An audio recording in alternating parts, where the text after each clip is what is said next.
మత్తు, స్పృహ. మత్తు, స్పృహ అనే విషయాలు 2 తీసుకుంటే, మత్తు అనేది అసలైన మనిషిని కప్పిపెట్టేసి, లోపల ఇతరమైన మనిషిని మేల్కొల్పుతుంది. అది ఎలాగో 2, 3 ఎగ్జాంపుల్స్ ద్వారా తెలుసుకుందాము. ఒకసారి రాజదర్బార్‌లో బయట రాజు ఊరేగింపు జరుగుతుంది. అప్పుడు ఒక మనిషి వచ్చి చాలా తిట్టాడట రాజుని. అప్పుడు రాజు అతన్ని ఏమి అనలేదు. ఎందుకంటే అందరూ కూడా ఉన్నారు. మరుసటి రోజు భటులు అతన్ని తీసుకొని వచ్చి అడిగితే, "ఎందుకు ఇలా చేశావు?" అంటే, "రాజా, నన్ను పూర్తిగా క్షమించండి. నిన్న ఏం జరిగిందో నాకు తెలియదు. నేను ఇప్పుడు మాట్లాడే మనిషిని, నేను అసలైన మనిషిని" అని చెప్పాడంట.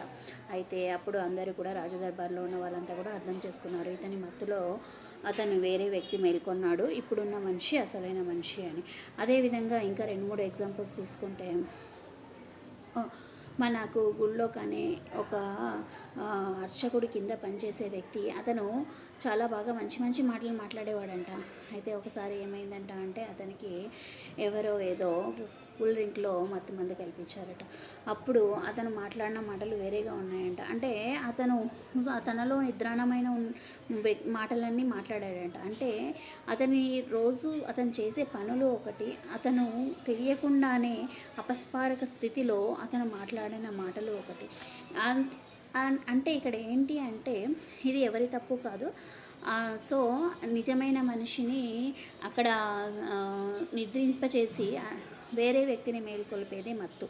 అదే ఇంకొక ఎగ్జాంపుల్ తీసుకుంటే, ఒక తల్లి కూతుర్లు ఇద్దరు కూడా నిద్రపోయారట. వాళ్ళకిద్దరికీ నిద్రలో నడిచే అలవాటు ఉందంట. ఇద్దరు కూడా నిద్రలో నడిచి వేరే దగ్గర కలుసుకున్నారట. అక్కడ కలుసుకున్నప్పుడు ఒకరికొకరు ఏ విధంగా సంభాషణ జరిగింది అంటే, తల్లి అనిందంట, "నీ వల్ల నా అందమంతా చెడిపోయింది. అసలు నేను ఈ విధంగా తయారయ్యాను. నాకంటూ ఒక ఏమీ లేకుండా, అస్తిత్వం లేకుండా తయారు చేసుకున్నాను నేను" అని అన్నదట. అదే కూతురు అనిందంట, "అసలు నీ వల్ల నాకు స్వతంత్రత లేకుండా పోయింది.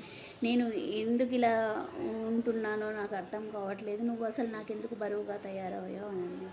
అదే నిద్రలో ఇద్దరు లేచిన తర్వాత ఇద్దరు ఒకరికొకరు ఎంత బాగా మాట్లాడుకున్నారంట అంటే, బయటికి రాగానే, "అమ్మ, నువ్వెందుకు బయటికి వచ్చావు? హ్యాపీగా వెళ్ళి పడుకో, రెస్ట్ తీసుకో" అని అన్నారంట. తల్లి అనిందంట కూతురుతో, "నువ్వు ఇంత తొందరగా ఎందుకు లేచావు? నువ్వు వెళ్ళి